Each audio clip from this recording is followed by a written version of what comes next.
সবচেয়ে ভয়াবহ বিষয় হলো শেখ হাসিনাকে নিয়ে তাদের এই অস্বস্তি এখন নানা কূটনৈতিক ও রাজনৈতিক চাপে পরিণত হয়েছে। শঙ্কা তৈরি হয়েছে আঞ্চলিক প্রভাব বা দাদাগিরি হারানোর, যা আদতেই ভয়ঙ্কর বিপদ ও বেকায়দায় ফেলে দিতে পারে ভারত আর শেখ হাসিনাকেও।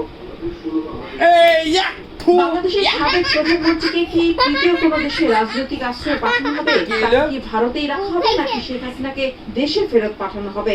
এমন সব প্রশ্নের কোনো সমাধান না হয় দিন দিন ঘোলাটে হচ্ছে পরিস্থিতি। এখন নতুন করে প্রশ্ন উঠছে, শেখ হাসিনাকে বাংলাদেশ ফেরত পেলে কি করবে ভারত? দীর্ঘদিনের মিত্রকে নিশ্চিত বিপদের মুখে ফেলে দিবে, আর তা না হলে প্রতিবেশী বাংলাদেশের সাথে কূটনৈতিক ও রাজনৈতিক টানাপোড়েন আরো বাড়বে তীব্র ভারত বিদ্বেষ, যা ভারতের অভ্যন্তরে বিশেষ করে সেভেন সিস্টার্সে অস্থিতিশীলতা তৈরির শঙ্কাকে উস্কে দিতে পারে। ভারতের সামনে রয়েছে আরো বিপদ। আঞ্চলিক পরশক্তির নিশ্চিত প্রভাব এই অঞ্চলে তলানিতে ঠেকায়। প্রভাব হারানোর যে ঝুঁকি দিল্লিকে কোণঠাসা করে দিতে পারে। এর মধ্যে ভারতকে সরিয়ে এই অঞ্চলে প্রভাব বিস্তারে মাঠে নেমে পড়েছে দিল্লির প্রতিদ্বন্দ্বী দুই দেশ চীন ও পাকিস্তান। ভারত বিরোধী অবস্থান নিয়ে আছে মালদ্বীপও।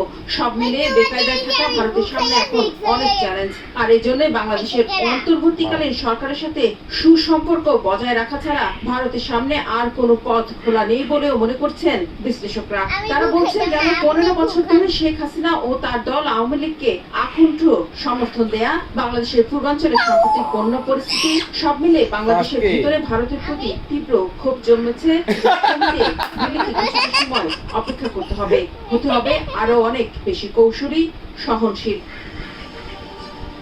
আর ভারতে থেকে শেখ হাসিনা বাংলাদেশের অন্তর্বর্তী সরকারের বিরুদ্ধে কথা বললে তা নয়াদিল্লিকে আরো নাজুক পরিস্থিতিতে ফেলে দিবে বলে মনে করছেন বিশ্লেষকরা।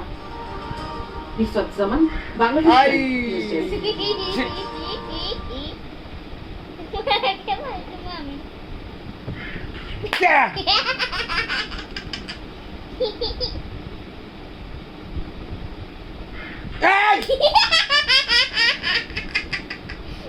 না, this is too much.